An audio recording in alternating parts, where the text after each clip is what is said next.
Tagar Institut, Jurnalisme dan Riset.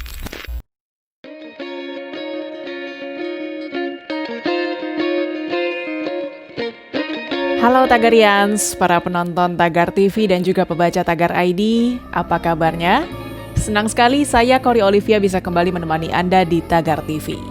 Hari ini saya ingin membacakan ulasan pilihan redaktur Tagar tentang kerumunan-kerumunan yang diciptakan Front Pembela Islam di tengah pandemi COVID-19.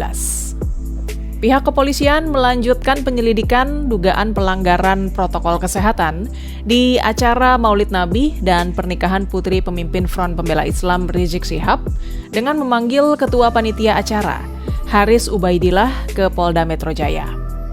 Selain Ketua Panitia Acara, polisi juga memanggil 5 orang lainnya dari unsur kepanitiaan dan petugas tenda untuk menjelaskan tentang kerumunan di acara FPI. Namun 2 orang tidak hadir.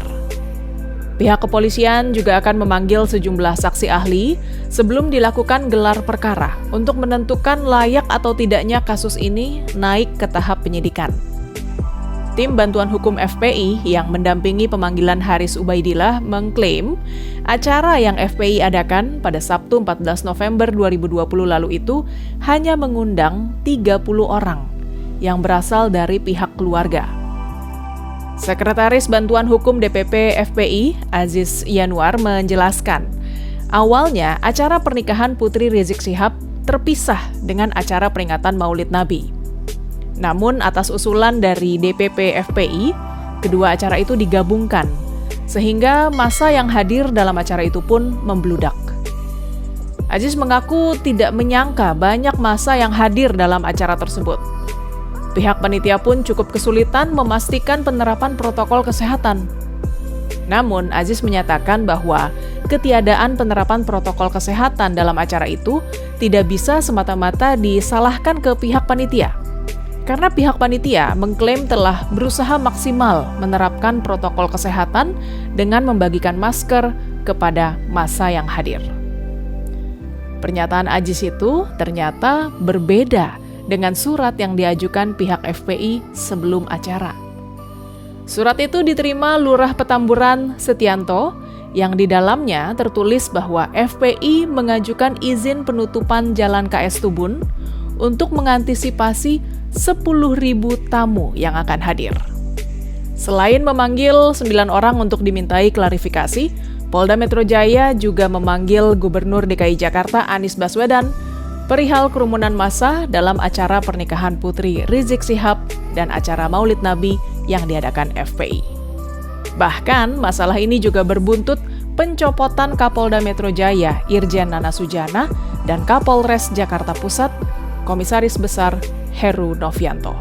Terkait masalah kerumunan di tengah pandemi COVID-19 ini, Satuan Polisi Pamong Praja atau Satpol PP Pemprov DKI Jakarta telah menjatuhi hukuman denda administratif sebesar 50 juta rupiah kepada Rizik Syihab dan Front Pembela Islam.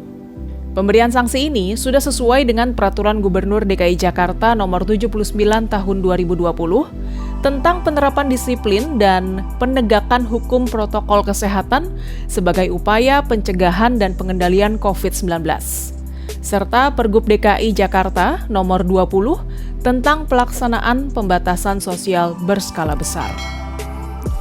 Sebelumnya juga terjadi kerumunan massa ketika Rizik Syihab dijemput oleh para pengikutnya di Bandara Soekarno-Hatta pada 10 November 2020. Lalu pada Jumat 13 November 2020, ribuan jamaah juga menyambut kedatangan Rizik Syihab di jalur puncak Simpang Gadok Ciawi, Jawa Barat. Rizik Syihab dijadwalkan mengunjungi Pondok Pesantren Alam Agrokultural Markas Syariah DPP FPI Megamendung untuk melaksanakan sholat Jumat berjamaah, sekaligus peletakan batu pertama pembangunan masjid di Pondok Pesantren itu. Dalam kegiatan yang dihadiri lebih dari 3.000 orang ini, diduga telah terjadi pelanggaran protokol kesehatan dan Polda Jabar akan memeriksa 10 orang terkait kegiatan ini.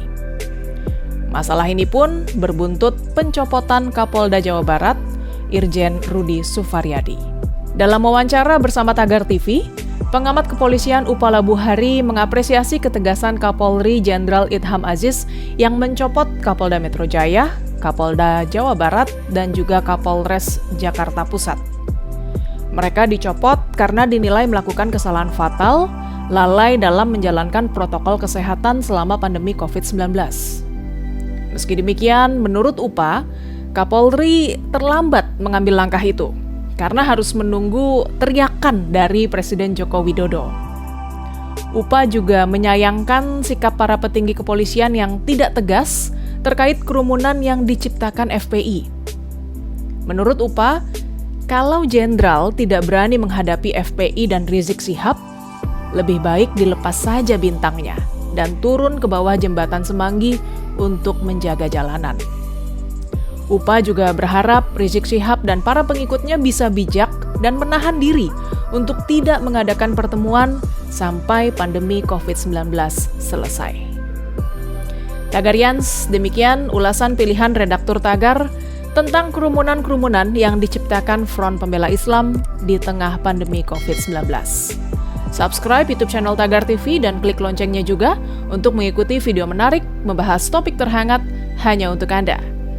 Selalu ingat 3M, memakai masker, menjaga jarak, dan mencuci tangan. Saya Kori Olivia, Tagar TV.